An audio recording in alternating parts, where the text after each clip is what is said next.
ॐ सहना भवतु सहनौ भुनक्तु सह वीर्यं करवावहै तेजस्विनावधीतमस्तु मा विद्विषावहै। ॐ शान्ति शान्ति शान्ति हरि ओम। विवेक चूड़ामणि श्लोक नंबर 301। यो वा पूरे सहम इति प्रतीतः बुद्ध्या प्रकृप्तः तमसाति मूढ़या तस्यैव निःशेषतया विनाशे ब्रह्मात्म भावः प्रतिबंध शून्यः। अर्थात जो वस्तु निर्बोध व्यक्तिर तमसाच्छन्न बुद्धि द्वारा उत्पन्न सही अहं यही देह आदि रे एहा ही मु एपरि धारणा करी रखिछि।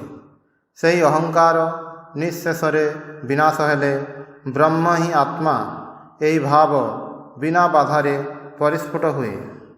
एठारे कहउछंती ए शरीर को तुमे मु मने करुछ, अज्ञता पाई एहाको मु मने करी कष्ट पाउछ। किंतु जदि यही अज्ञान संपूर्ण रूपे दूरीभूत करिपार ताहले तुमे जानि पारिब तुमे ही ब्रह्म। यही ब्रह्मात्म भावर अनुभव तुमर अबाधित हेब। तुमे जे ब्रह्म यह तुमे मने रख। जदि प्रतिबंधक न थाए कौन सी बाधा न थाए ताहले तुमर ज्ञान स्वयं प्रकाशित हेब। तुमर ज्ञान चिरकाल रहिछि जेपरि चंद्र सबु समय रे रहिछि, किंतु किछि समय पाई आमे चंद्र को देखि पारु नाहु। किछि समय पाई चंद्र राहुग्रस्त होइछि, आकाश रे मेघ रहिछि, फलरे किछि समय पाई आमे सूर्य को देखि पारु नाहु। मेघ अपसरी जीवा मात्रे पुणी थरे सूर्य को देखा पाइबा। परिष्कार पानी उपरे शिउड़ी पड़ी, शिउड़ी को काढ़ी देले ही आमे परिष्कार पानी देखा पाइबा। ठीक सेहीपरि जहाँ प्रतिबंधक रही ताहा दूरीभूत करने को हेब। आमर अज्ञान ही होउछि सेही प्रतिबंधक। स्वामीजी कहउछंती तुमे कौन हाथ जोड़ी कहब हे अंधकार, हे अज्ञता, हे निर्बुद्धिता, हे मूर्खता, तुमे अपसरी जाओ। तुमे कौन किछि करिब नाही, तुमको अवश्य करने को हेब। आमर अज्ञता किपरि दूर हेब, यह ज्ञान द्वारा दूर हेब। अंधकार किपरि दूर हेब, यह आलोक द्वारा दूर हेब। सेही आलोकटी कौन, ताहा होछि आमर स्वरूप ज्ञान। यही स्वरूप ज्ञान हेले आमर अज्ञान चलीजिव। यही स्वरूप ज्ञानर प्रतिबंधक कौन, अहंकार हेउछि यार प्रतिबंधक। अहंकार चलीगले ही आमर स्वरूप ज्ञान स्वयं प्रकाश हेब। चंद्र जेपरि सबु समय अछंती, केवल किछि समय पाई राहुग्रस्त होइथिले, सेहीपरि आमे माने मध्य सामयिक भाव में आम मानकर मूढ़ता पाई यही देहटा को मु बोली मने करुछु। यही मूढ़ता को यही अज्ञान को आम मानक दूर करने को हेब। तेणु कहउछंती य वा पुरे स अहम इति प्रतीतः। प्रतीति माने विश्वास धारणा। मोर धारणा कौन, यही पुर बा शरीरटा ही मु निजकू यही शरीर भितर ही देखा पाउछि। बुद्ध्या प्रकृप्तः, मोर बुद्धि रे एहीपरि धारणा उत्पन्न होउछि। तमसा अति मूढ़या, अति मूढ़ता जोगु, तमसा अर्थात अंधकार जोगु अर्थात अज्ञान जोगु गोटे दौड़ी पड़ी रही, किंतु अंधकार जोगु आमे ताको साप बोली भावुछु। यही अंधकार जीव किपरि, यह आलोक द्वारा चलीजिव। ज्ञानर आलोकरे अज्ञान चलीजिव। ज्ञानर प्रदीप जदि आमे प्रज्वलित करिपारु ताहले अज्ञान चली जाई आमर निजर स्वरूप प्रकाशित हेब। य वा पूरे स अहमीति प्रतीतः बुद्ध्या प्रकृप्तः तमसा अति मूढ़या। मो भितरे जे एक प्रतीति अछि, ए देह को मु बोली मने करुछि, यह भूल बा भ्रांति। ए भ्रांति मोर अज्ञान बा मूढ़ता जोगु उत्पन्न होउछि। तत्स एव निःशेष तया विनाशे। जदि यह निःशेष दूर करि पारिबा ताहले कौन हेब, ब्रह्म आत्म भाव प्रतिबंध शून्य। सेतेबेले मु ही जे ब्रह्म अहं ब्रह्मास्मि यह मु जानिपारिबि। प्रतिबंध शून्य ଆଉ ତ କୌଣସି ବାଧା ନାହିଁ। ରାହୁ ଅପସରି ଯାଇଛି। ସେତେବେଳେ ମୁଁ ସ୍ୱୟଂ ପ୍ରଭଃ, ମୁଁ ପୂର୍ଣ୍ଣ, ମୁଁ ବିମଳ ସଦାନନ୍ଦ। ସେତେବେଳେ ମୁଁ ନିଜର ଏହି ସ୍ୱରୂପକୁ ଦେଖିବି, ଜାଣିବି। ସ୍ୱାମୀଜୀ ଗୋଟିଏ ଅତି ସୁନ୍ଦର କଥା କହୁଥିଲେ, ଇଚ୍ ସୋଲ୍ ଇଜ୍ ପଟେନ୍ସିଆଲି ଡିଭାଇନ୍। ପ୍ରତ୍ୟେକଙ୍କ ଭିତରେ ଦିବ୍ୟ ସତ୍ତା ରହିଛି, ତାହା ସ୍ଫୋଟୋନ୍ମୁଖ ହୋଇ ରହିଛି। ଯଦି ମୁଁ ଚେଷ୍ଟା କରେ ତାହେଲେ ଗୋଟିଏ ଫୁଲ କଢ଼ ପରି ତାହା ଧୀରେ ଧୀରେ ଫୁଟି ଉଠିବ। ସ୍ୱାମୀଜୀ କହୁଛନ୍ତି, ମୋର ଜୀବନର ଉଦ୍ଦେଶ୍ୟ ହେଉଛି ସେହି ଦିବ୍ୟ ସତ୍ତାକୁ ପ୍ରକାଶ କରିବା, ବାଇ ୱାର୍କ ଅର୍ ବାଇ ୱାର୍ସିପ୍ ଅର୍ ବାଇ ନଲେଜ୍। ନିଷ୍କାମ କର୍ମ କର ବା ଭଗବାନଙ୍କର ଉପାସନା କର ଅଥବା ଏହି ଜ୍ଞାନ ମାର୍ଗରେ ଯାଅ। ଆମମାନଙ୍କ ଭିତରେ ଅନନ୍ତ ଶକ୍ତି ରହିଛି, ଏହାକୁ ଜାଣିବାକୁ ହେବ। କୌଣସି ପ୍ରକାରେ ପାଣି ଉପରେ ଜମିଥିବା ଶିଉଳିକୁ ଘୁଞ୍ଚେଇ ଦେଲେ ହିଁ ପରିଷ୍କାର ପାଣି ଦେଖାଯିବ। କହୁଛନ୍ତି, ତୁମର ଯେ ଅହଙ୍କାର ରୂପକ ପ୍ରତିବନ୍ଧ ରହିଛି ତାହାକୁ ଦୂରେଇ ଦେଲେ ହିଁ ତୁମେ ହିଁ ବ୍ରହ୍ମ ହେବ। ତୁମର ବ୍ରହ୍ମ ଆତ୍ମଭାବ ଜାଗି ଉଠିବ। ସେତେବେଳେ କେବଳ ଆନନ୍ଦ, ଏତେ ଆନନ୍ଦ ହେବ ଯେ ଭାଷାରେ ପ୍ରକାଶ କରିପାରିବ ନାହିଁ। ଏହାପରେ ଶ୍ଲୋକ ନମ୍ବର 302। ବ୍ରହ୍ମାନନ୍ଦ ନିଧି ମହାବଳବତା ଅହଙ୍କାର ଘୋର ଅହିନା ସଂବେଷ୍ଟ ଆତ୍ମନି ରକ୍ଷତେ ଗୁଣମୟୀ ଚଣ୍ଡୈ ତ୍ରିଭିଃ ମସ୍ତକୈ ବିଜ୍ଞାନାଖ୍ୟ ମହାଅସିନା ଶ୍ରୁତିମତା ବିଚ୍ଛିଦ୍ୟ ଶୀର୍ଷତ୍ରୟଂ ନିର୍ମୂଲ୍ୟ ଅହିಂ ଇମଂ ନିଧିଂ ସୁଖକରଂ ଧୀରଃ ଅନୁଭକ୍ତୁଂ କ୍ଷମଃ। ଅର୍ଥାତ୍ ଅହଙ୍କାର ଯେପରି ଅତି ବଳବାନ ଏକ ଭୟଙ୍କର ସର୍ପ ସଦୃଶ। ଏହି ସର୍ପର 3ଟି ଭୟାନକ ମସ୍ତକ ହେଉଛି ସତ୍ତ୍ୱ, ରଜ ଓ ତମଃ। ତାହାଦ୍ୱାରା ବ୍ରହ୍ମାନନ୍ଦ ରୂପକ ଅମୂଲ୍ୟ ରତ୍ନକୁ ବେଷ୍ଟନ କରି ନିଜ ନିକଟରେ ରଖି ରକ୍ଷା କରୁଛି। ବିବେକୀ ପୁରୁଷ ବିଜ୍ଞାନ ନାମକ ମହାନ ଅସି ଦ୍ୱାରା ଶ୍ରୁତି ନିର୍ଦ୍ଦେଶିତ ଉପାୟରେ ଏହି 3ଟି ମସ୍ତକକୁ ଛିନ୍ନ କରି ଏହି ସର୍ପକୁ ନିର୍ମୂଳ କରିଦିଅନ୍ତି ଓ ସୁଖକର ବ୍ରହ୍ମାନନ୍ଦ ରୂପକ ମହାମୂଲ୍ୟ ରତ୍ନ ଭୋଗ କରିବାରେ ସକ୍ଷମ ହୁଅନ୍ତି। କହୁଛନ୍ତି, ତୁମ ଭିତରେ ଗୋଟିଏ ବିରାଟ ରତ୍ନ ରହିଛି, କିନ୍ତୁ ତାହାର ସନ୍ଧାନ ତୁମେ ପାଉନାହ। ଦୃଷ୍ଟାନ୍ତ ସ୍ୱରୂପ ଗୋଟିଏ ସାପର ମୁଣ୍ଡରେ ଗୋଟିଏ ମୂଲ୍ୟବାନ ମଣି ଜଳୁଛି। ସେ ତାକୁ ମୁଣ୍ଡରୁ ବାହାର କରି କୁଣ୍ଡଳି ପକାଇ ଘେରି ରଖିଛି, ଯଦ୍ୱାରା ତାକୁ କେହି ନେଇ ନ ପାରିବେ। ଠିକ୍ ସେହିପରି ତୁମର ଆତ୍ମସ୍ୱରୂପ ମଣିକୁ ଅହଙ୍କାର ବା ଅଜ୍ଞାନ ରୂପକ ସାପ ଘେରି ରହିଛି। ଏହି ସାପକୁ ବିନାଶ କରିବାକୁ ହେବ, ତାହେଲେ ତୁମେ ସେହି ମଣିକୁ ପାଇବ। କହୁଛନ୍ତି, ବ୍ରହ୍ମାନନ୍ଦ ନିଧି ମହାବଳବତା ଅହଙ୍କାର ଘୋର ଅହିନା। ଅହି ମାନେ ସାପ। ସେ ବ୍ରହ୍ମାନନ୍ଦ ନିଧିକୁ ବେଷ୍ଟନ କରି ରଖିଦେଇଛି। ସେହି ସାପ କିପରି? ତାହା ବଳବାନ ଓ ଭୟଙ୍କର। ତାହାର ପରିଚୟ କ'ଣ? ଅହଙ୍କାର, ମୁତ୍ୱ, ଅହଂବୁଦ୍ଧି। ଏଗୁଡ଼ିକ ଯୋଗୁଁ ବ୍ରହ୍ମାନନ୍ଦ ମୋର ଧରାଛୁଆଁର ବାହାରେ ରହିଯାଉଛି। ଏଠାରେ ଅହଙ୍କାର ମାନେ ଭଲ ଅହଙ୍କାର ନୁହେଁ। ଭଲ ଅହଙ୍କାର ହେଉଛି ମୁଁ ସମସ୍ତଙ୍କର ମୁଁ। ଏହା କିନ୍ତୁ ତାହା ନୁହେଁ। ଏହା ହେଉଛି ସେହି ଅହଙ୍କାର ଯାହା ଏହି ଦେହ, ମନ, ବୁଦ୍ଧିରେ ଆତ୍ମବୁଦ୍ଧି କରୁଛି। ଯେଉଁଗୁଡ଼ିକ ଅଧ୍ୟାସ, ମିଥ୍ୟା, ସେଗୁଡ଼ିକୁ ସେ ମୁଁ ବୋଲି ଭାବୁଛି। ଏହି ଅହଙ୍କାର ରୂପକ ଭୟଙ୍କର ସାପ ମୋର ବ୍ରହ୍ମାନନ୍ଦ ରୂପକ ନିଧିକୁ ଘେରି ରହିଛି। ସଂବେଷ୍ଟ ଆତ୍ମନି ରକ୍ଷତେ। ସେ ଖୁବ୍ ଭଲ ଭାବରେ ଘେରି ନିଜ ପାଖରେ ରଖିଛି। ଫଳରେ ମୁଁ ତାହାର ସନ୍ଧାନ ପାଉନାହିଁ। ସେହି ସାପ ପୁଣି 3ଟି ମୁଣ୍ଡ ଦ୍ୱାରା ମୋର ବ୍ରହ୍ମାନନ୍ଦ ନିଧିକୁ ରକ୍ଷା କରୁଛି। କିପରି ସେହି ମୁଣ୍ଡଗୁଡ଼ିକ? ଗୁଣମୟୀ ଚଣ୍ଡୈ ତ୍ରିଭିଃ ମସ୍ତକୈ। ଭୟାନକ 3ଟି ଗୁଣମୟ ମସ୍ତକ ଦ୍ୱାରା ଏହି ନିଧିକୁ ପହରା ଦେଉଛି। ଗୁଣମୟ ସତ୍ତ୍ୱ, ରଜ, ତମ, ଏହି 3ଟି ଗୁଣ ସମ୍ପନ୍ନ। ଏଗୁଡ଼ିକ ହିଁ ଆମର ବନ୍ଧନର କାରଣ। ଆମେ ମାୟାକୁ ତ୍ରିଗୁଣମୟୀ ବୋଲି କହିଥାଉ। ଏହି 3ଟି ଗୁଣ ହିଁ ଆମମାନଙ୍କର ବନ୍ଧନର କାରଣ। ସତ୍ତ୍ୱଗୁଣ ସୁନାର ଶିକୁଡ଼ି ସଦୃଶ, କିନ୍ତୁ ସ୍ୱାମୀଜୀ କହୁଛନ୍ତି ସୁନାର ଶିକୁଡ଼ି ମଧ୍ୟ ଏକ ପ୍ରକାରର ଶିକୁଡ଼ି। ଲୁହାର ହେଉ ବା ସୁନାର ହେଉ, ଉଭୟ ପ୍ରକାରର ଶିକୁଡ଼ି ହିଁ ବାନ୍ଧିଥାଏ। ଏହି ତିନୋଟି ଗୁଣ ହିଁ ବନ୍ଧନର କାରଣ। ଏହି ସାପର ତିନୋଟି ମୁଣ୍ଡ ହେଉଛି ତିନୋଟି ଗୁଣ ସତ୍ତ୍ୱ, ରଜ ଓ ତମ। ଏଗୁଡ଼ିକୁ କ'ଣ କରିବାକୁ ହେବ? ବିଜ୍ଞାନାଖ୍ୟ ମହାଅସିନା, ଜ୍ଞାନ ରୂପକ ମହାଅସି ଦ୍ୱାରା। ମା କାଳୀଙ୍କ ହାତରେ ଯେପରି ଗୋଟିଏ ଖଡ଼୍ଗ ଥାଏ, ସେହିପରି ଜ୍ଞାନର ଗୋଟିଏ ପ୍ରକାଣ୍ଡ ଖଡ଼୍ଗ ଦ୍ୱାରା ତାହାର ତିନୋଟି ମୁଣ୍ଡକୁ କାଟିବାକୁ ହେବ। ଅର୍ଥାତ୍ ଆମର ସତ୍ତ୍ୱ, ରଜ ଓ ତମ ନାମକ ଯେଉଁ ତିନୋଟି ଗୁଣ ରହିଛି, ସେଗୁଡ଼ିକର ଊର୍ଦ୍ଧ୍ୱକୁ ଯିବାକୁ ହେବ, ତ୍ରିଗୁଣାତୀତ ହେବାକୁ ହେବ। ଶ୍ରୁତି ମହତା, ଶ୍ରୁତି କହିବେ କିପରି କାଟିବାକୁ ହେବ। ଜ୍ଞାନ, ବିବେକ, ବିଚାର ମାଧ୍ୟମରେ ତିନୋଟି ମୁଣ୍ଡକୁ କାଟିବାକୁ ହେବ। ଶ୍ରୁତିର କଥା ଅନୁଯାୟୀ ବିଚ୍ଛିଦ୍ୟ ଶୀର୍ଷତ୍ରୟଂ, ତିନୋଟି ମୁଣ୍ଡକୁ ଦେହଠାରୁ ବିଚ୍ଛିନ୍ନ କରିଦେଇ ଖଣ୍ଡ ଖଣ୍ଡ କରି କାଟି ନିର୍ମୂଲ୍ୟ ଅହିଂ ଇମମ୍, ସାପଟିକୁ ସମ୍ପୂର୍ଣ୍ଣ ରୂପେ ନିର୍ମୂଳ କରିବାକୁ ହେବ।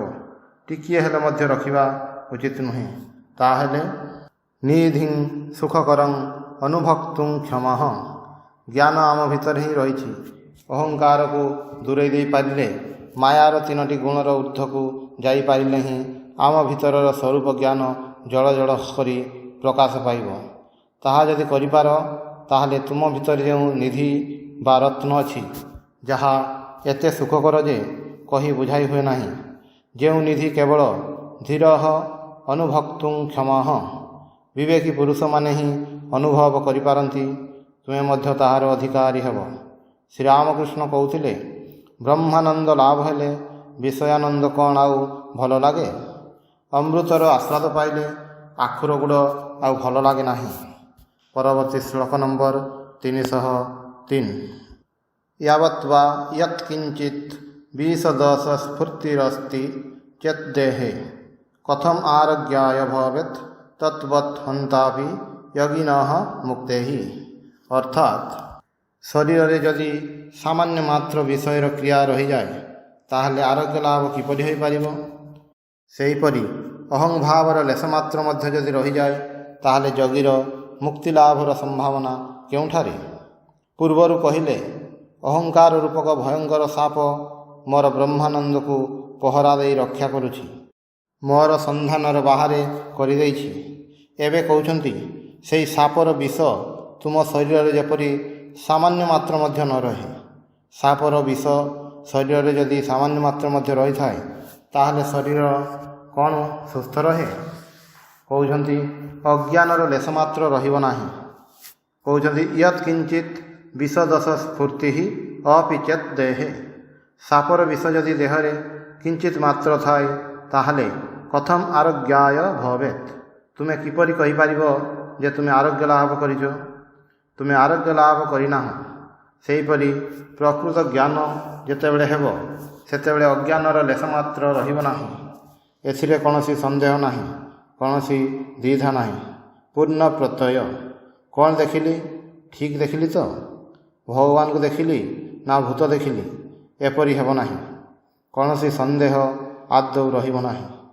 ଆମମାନଙ୍କର ଯେଉଁ ଦେଖିବା, ତାହା କିପରି?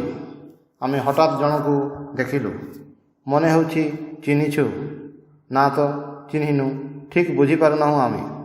ଇନ୍ଦ୍ରିୟଗ୍ରାହ୍ୟ ଯେଉଁ ଜ୍ଞାନ, ସେଥିରେ ଏହିପରି ଭୁଲ ହୋଇପାରେ। କିନ୍ତୁ ଯେଉଁ ଜ୍ଞାନ ଅତୀନ୍ଦ୍ରିୟ, ଅତି ଇନ୍ଦ୍ରିୟାତୀତ, ସେଥିରେ କୌଣସି ଭୁଲ ହେବାର ନାହିଁ। ଆମର ଚକ୍ଷୁ, କର୍ଣ୍ଣ, ଜିହ୍ୱା, ନାସିକା, ତ୍ୱକ୍ ଏଗୁଡ଼ିକ ଭୁଲ କରିପାରନ୍ତି। ଯେ ପର୍ଯ୍ୟନ୍ତ ଆମ ଭିତରେ ଅହଙ୍କାର ରହିଛି, ସେ ପର୍ଯ୍ୟନ୍ତ ଇନ୍ଦ୍ରିୟଗୁଡ଼ିକ ହିଁ ଆମର ଜ୍ଞାନର ମାଧ୍ୟମ ହୋଇ ରହିଥାନ୍ତି। ତେଣୁ ଭୁଲ ହେବାର ସମ୍ଭାବନା ଥାଏ। କିନ୍ତୁ ଯେଉଁ ଜ୍ଞାନ ଅତୀନ୍ଦ୍ରିୟ, ଟ୍ରାନ୍ସେଣ୍ଡେଣ୍ଟାଲ, ସେଥିରେ କୌଣସି ଭୁଲ ରହିପାରେ ନାହିଁ। ସେହି ଜ୍ଞାନର ସନ୍ଧାନ ଆମର ଅହଙ୍କାର ପାଇଁ ପାଇପାରୁନାହୁଁ। ତେଣୁ କହୁଛନ୍ତି, ତତ୍ବତ୍ ଅହଂ ତା ଅପି ୟଗିନଃ ମୁକ୍ତେହି। ଅହଂତା ଅର୍ଥାତ୍ ଅହଂବୋଧି, ଇଗୋଇଜିମ୍, ତାହାର ଲେଶମାତ୍ର ଥିଲେ ହେବ ନାହିଁ। ଇନ୍ଦ୍ରିୟାତୀତ ଯେଉଁ ଜ୍ଞାନ, ଆତ୍ମଜ୍ଞାନ, ତାହା ଅହଙ୍କାରର ନିଃଶେଷରେ ବିନାଶ ନ ହେଲେ ହେବ ନାହିଁ।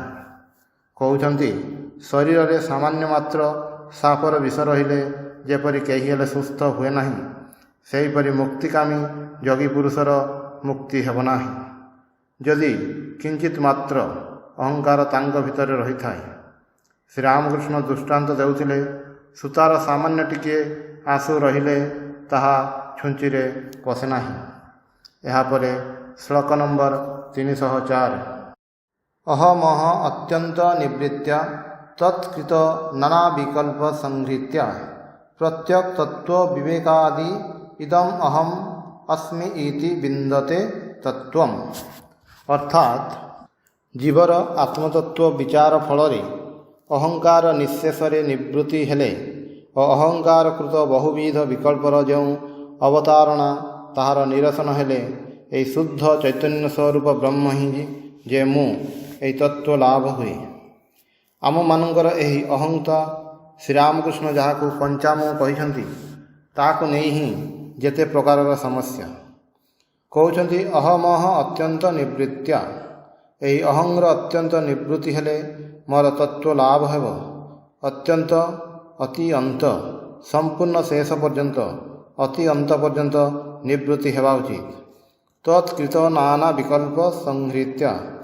ଏହି ଅହଂରୁ ପୁଣି କେତେ ପ୍ରକାରର ଶାଖା ପ୍ରଶାଖା। ଶ୍ରୀରାମକୃଷ୍ଣ କହୁଛନ୍ତି, ଗୋଟିଏ କଦଳୀ ଗଛକୁ କାଟିଦେଇ ଭାବିଲି ଗଛଟିକୁ ଶେଷ କରିଦେଲି, କିନ୍ତୁ ତାହା ନୁହେଁ, ପୁଣି ଗୋଟିଏ ଶାଖା ପରି ବାହାରି ଆସେ। ଏହି ଅହଙ୍କାରରୁ କେତେ ବିକଳ୍ପ ମୋତେ କେନ୍ଦ୍ର କରି ଘର ଦ୍ୱାର ସମାଜ କେତେ କ'ଣ ଗଢ଼ି ଉଠୁଛି। ଏସବୁ ବିକଳ୍ପ, ବିକାର ବା ଅଧ୍ୟାସ। ଯେପରି ମୁଁ ଜାମା ପିନ୍ଧିଛି, ସାର୍ଟ, ସ୍ୱେଟର, ଓଭରକୋଟ୍ ଦେହ ଉପରେ ପିନ୍ଧିଛି, ସେପରି ମୁଁ ନିର୍ଗୁଣ ତା ଉପରେ ମନ, ବୁଦ୍ଧି, ଅହଙ୍କାର ଏସବୁ ପିନ୍ଧିଛି। ଏଗୁଡ଼ିକ ଦୂରେଇ ଦିଅ।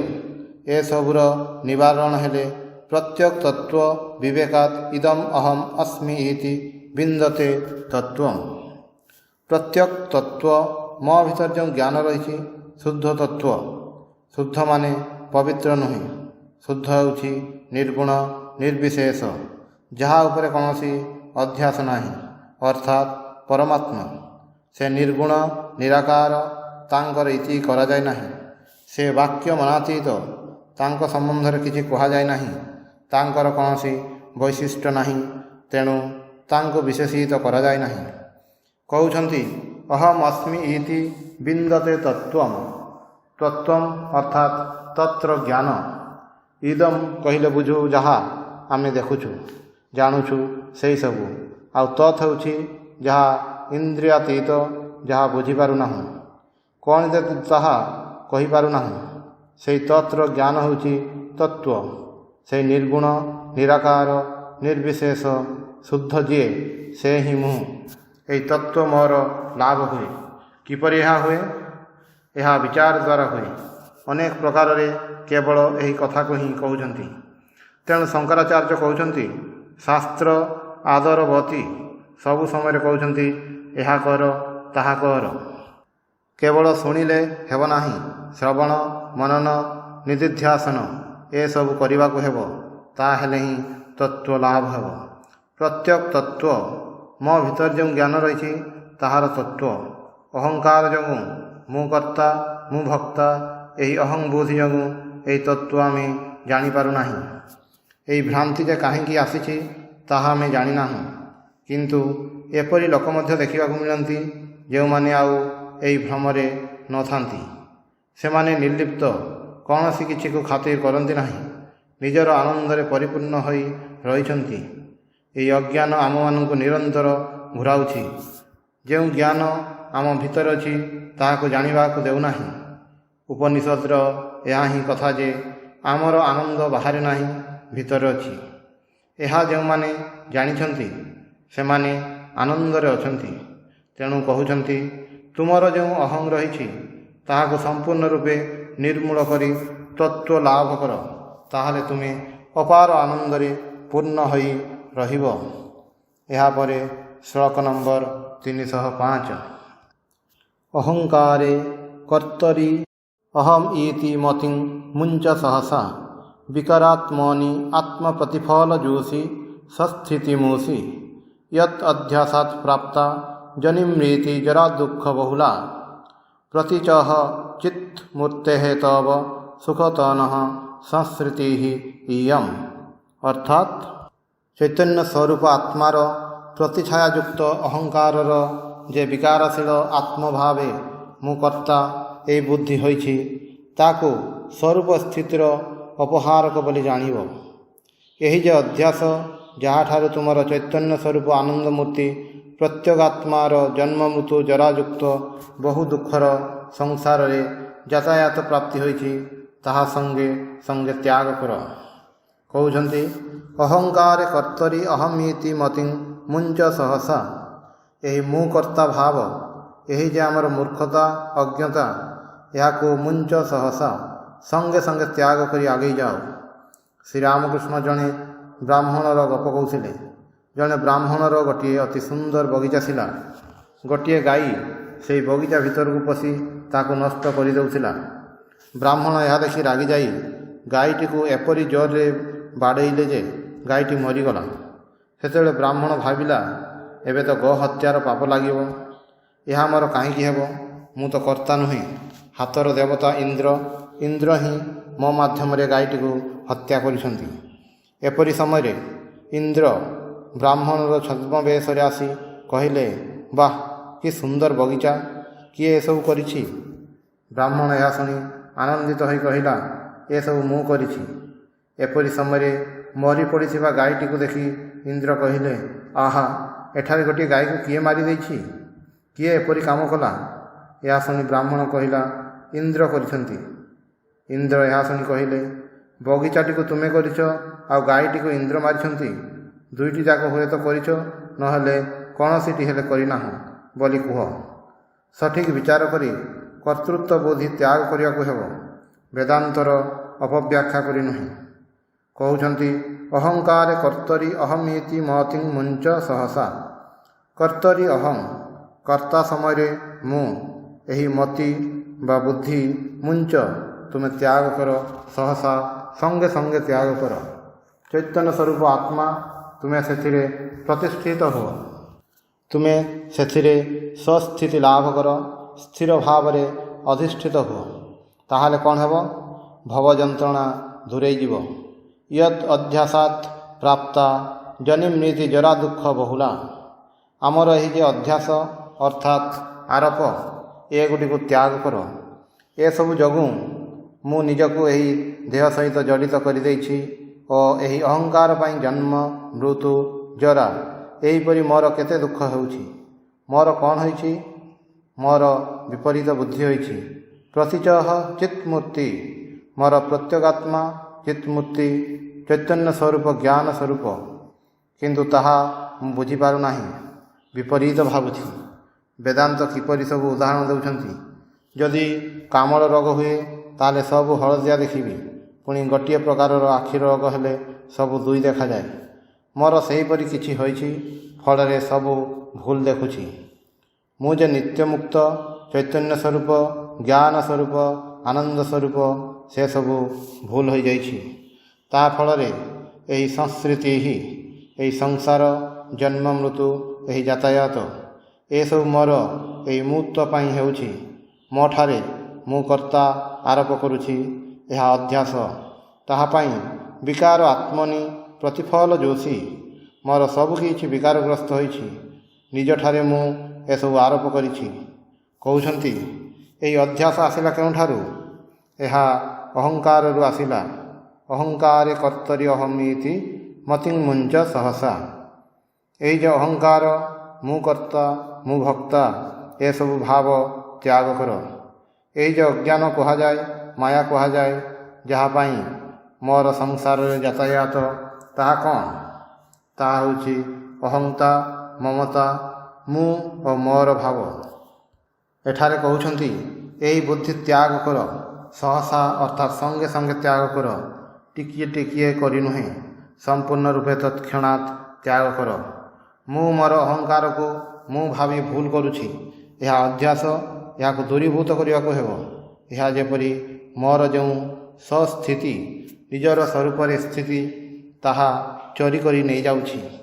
ଆକାଶରେ ଯେପରି କଳା ମେଘ ସୂର୍ଯ୍ୟକୁ ଢାଙ୍କି ପକାଏ, ଏହା ମଧ୍ୟ ଠିକ୍ ସେହିପରି ମୋର ଚୈତନ୍ୟ ସ୍ୱରୂପ ଆତ୍ମାଙ୍କୁ ଢାଙ୍କି ଦେଇଛି, ଚୋରି କରି ନେଇଛି। ମୁଁ ଶୁଦ୍ଧ, କିନ୍ତୁ ନିଜକୁ ଅଶୁଦ୍ଧ ଭାବୁଛି।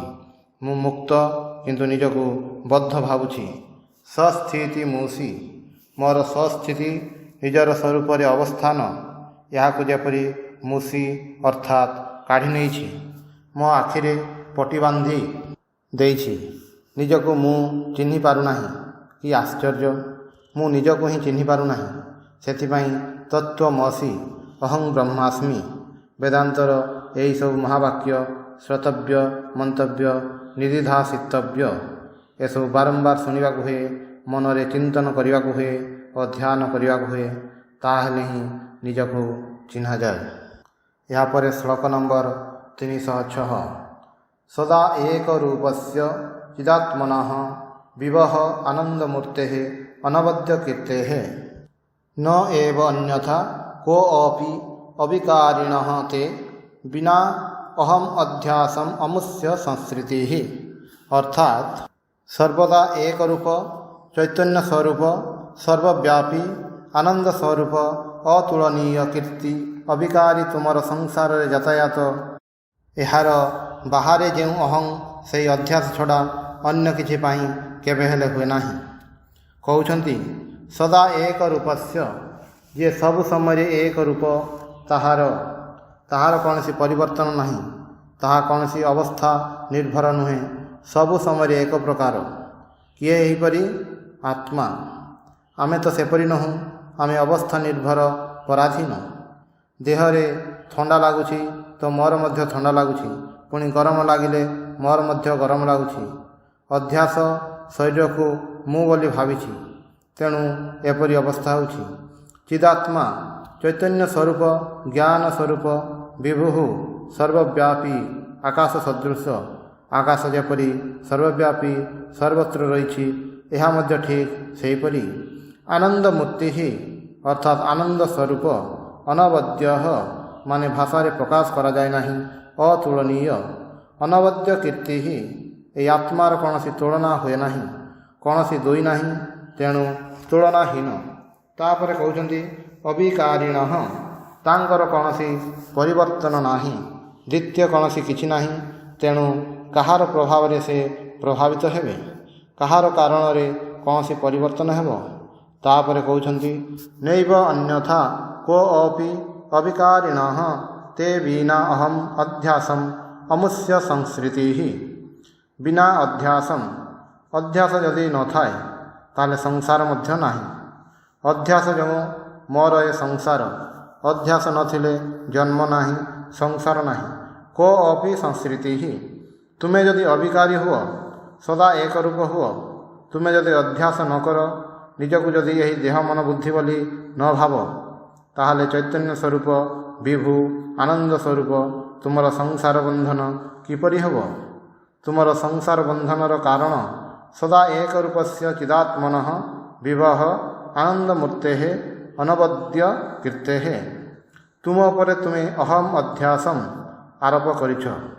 ଦେହ ମନ ବୁଦ୍ଧିକୁ ନେଇ ତୁମର ଯେଉଁ ମୁଁ, ତୁମେ ସେହି ଅହମ୍ର ଅଧ୍ୟାସ ତୁମର ଚୈତନ୍ୟ ସ୍ୱରୂପ ଆତ୍ମାରେ ଆରୋପ କରିଛ। ଏହି ଅଧ୍ୟାସଟି ଅମୁଷ୍ୟ, ସେଠାକାରର ବାହାରର, ତୁମର ସ୍ୱରୂପ ସହିତ ଏହାର କୌଣସି ସମ୍ପର୍କ ନାହିଁ। କିନ୍ତୁ ତୁମର ସଂସାର ବନ୍ଧନ ମୁଁ ଓ ମୋର ଅଧ୍ୟାସ ଉପରେ ହିଁ ପ୍ରତିଷ୍ଠିତ ହୋଇ ରହିଛି। ଏହି ଅଧ୍ୟାସ ଯଦି ନଥାଏ ତାହେଲେ ସଂସାର ମଧ୍ୟ ରହେ ନାହିଁ। ନୈବ ଅନ୍ୟଥା, ଏହାର କୌଣସି ଅନ୍ୟଥା ନାହିଁ। ଜନ୍ମ ମୃତ୍ୟୁର ନିବନ୍ଧନ ଯେ ସଂସାର, ତାହା ଅଧ୍ୟାସ ଅଛି ବୋଲି ହିଁ ରହିଛି। ତାହା ବ୍ୟତୀତ କୋऽପି ସଂସୃତିଃ, ସଂସାର କିପରି ରହିବ? ଓಂ ଶାନ୍ତି ଶାନ୍ତି ଶାନ୍ତି। ହରି ଓಂ ତତ୍ସତ୍।